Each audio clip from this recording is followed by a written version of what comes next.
佢曾經係大佬嘅左膀右臂，大佬坐監前將成個社團生意交晒俾佢打理，點知大佬出獄後，佢已經羽翼豐滿，將生意據為己有。同大佬起衝突之後，竟然完全唔顧以前嘅情誼，派人行刺佢，搞到大佬終身傷殘。佢就係新義安嘅屯門話事人跛榮。跛榮1968年喺香港屯門出世，真名唔知，只係知道姓黃。嗰陣時嘅香港毒品四處濫，成為最猖獗嘅地方之一，好多大毒梟，好似跛豪、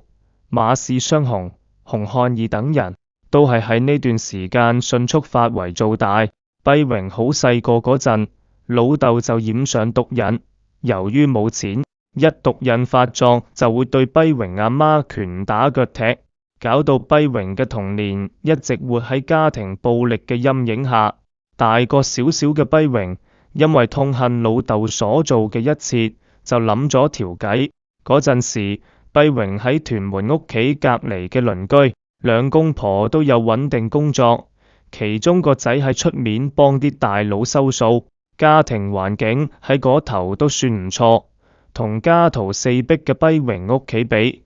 真係一個天一個地。於是年紀輕輕嘅跛榮就做咗第一次壞事，喺隔離鄰居屋企偷咗50蚊。鄰居發現錢唔見咗，即刻懷疑到身為癮君子嘅跛榮老豆頭上。就係呢一年，鄰居個出面收數嘅仔，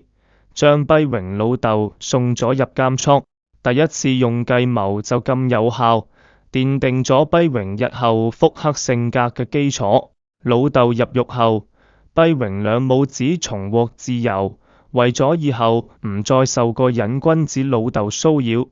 佢哋搬離咗舊屋。見到鄰居個仔嘅實力之後，佢毅然決定加入當時香港黑社會最大嘅社團之一新義安。呢一年，跛榮18歲，因為好識得用陰謀詭計，頭腦靈活，好快就俾仲未有屯門之虎稱號嘅黎志強收為門生，成為黎志強嘅主要馬仔之一。初出茅廬，佢只係個小流咯，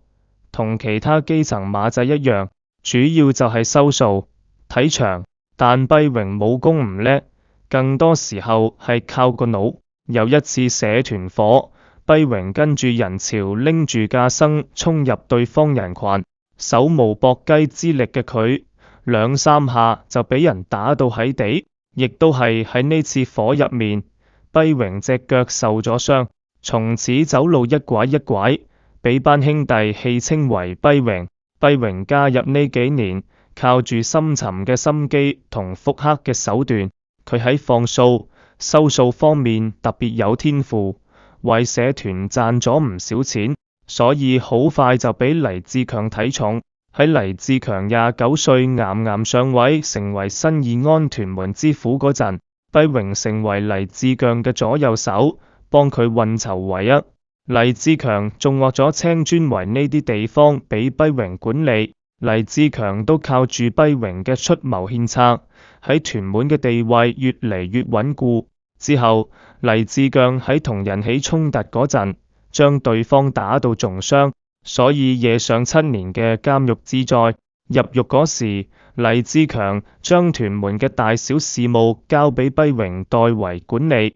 就喺黎志強入獄唔夠3個月，跛榮突然變心，以青磚圍為大本營，開始以代話事人嘅身份，四圍蠶食黎志強留低嘅勢力，威逼利誘霸走地盤同人馬。其實跛榮早就想上位，試下大權在握嘅滋味。喺黎志強入獄之後，佢心入面萌生咗另一種諗法，就係要藉住呢個機會取而代之，長期掌權。跛榮喺黎志強入獄後，就開始培養心腹越南貓同金毛槍，呢啲先至係自己真正可以信賴嘅人。又經過3個月嘅摸索，跛榮發現唔少人仲忠心於黎志強，想坐穩個位，就一定要將呢班人收歸麾下。於是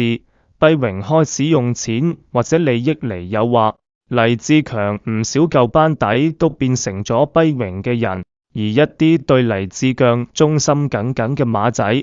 跛榮亦都冇手軟，一個個將佢哋清理出社團。呢一輪拉攏同除嘅操作，跛榮逐漸坐穩屯門話事人嘅位置，一啲本來同跛榮平起平坐嘅大佬級人物，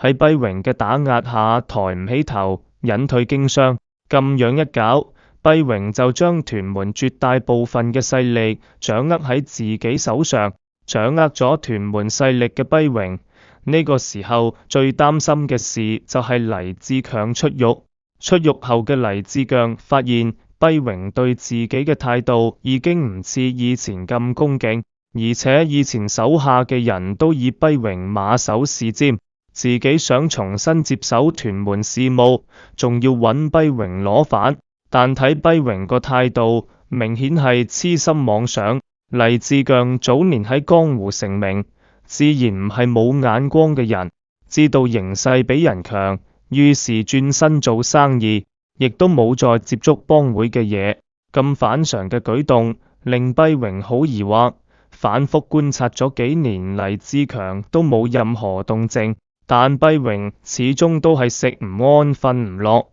而黎志強喺一個貴人介紹下，貿易生意做得風生水起，唔夠2年就賺咗大把身家，有咗同跛榮叫板嘅本錢。呢件事搞到跛榮好似骨梗在喉，非常唔舒服。喺跛榮睇嚟，家陣黎志強有鹹魚翻身，佢哋一定會有一場世紀大戰。果然，黎志強嘅行動證實咗跛榮嘅猜測。有一次，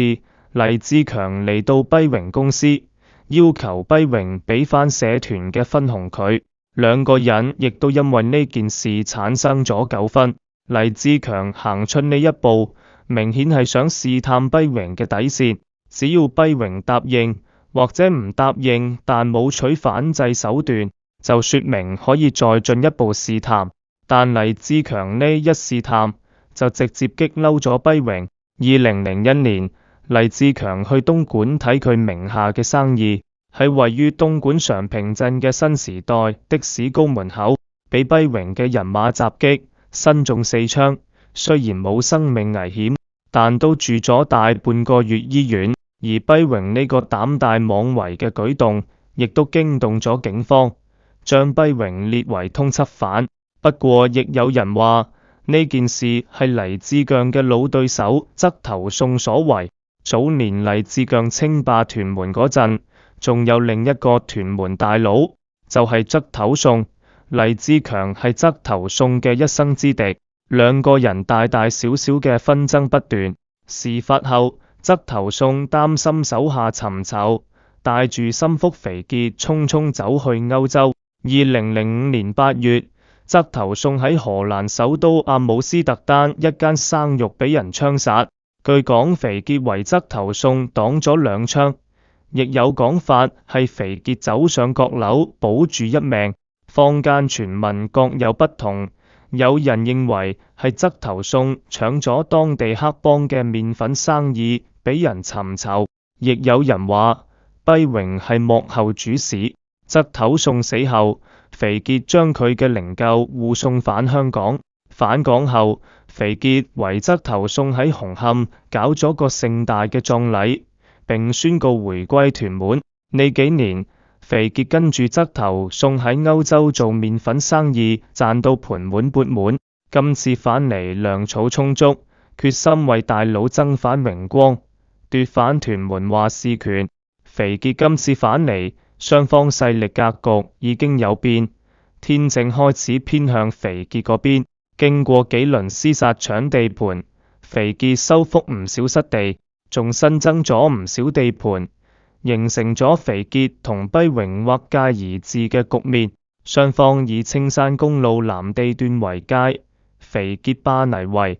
藍地、井頭等村，青磚圍、屯子圍、小坑村一帶就係跛榮嘅天下。屯門市中心就係公海，雙方勢力相持不下。跛榮以內河船碼頭、三聖海鮮店為據點，有門生金毛槍，老樹出面，陀地睇場，經營麵粉同骨灰盒生意。肥傑身邊就聚集咗排骨、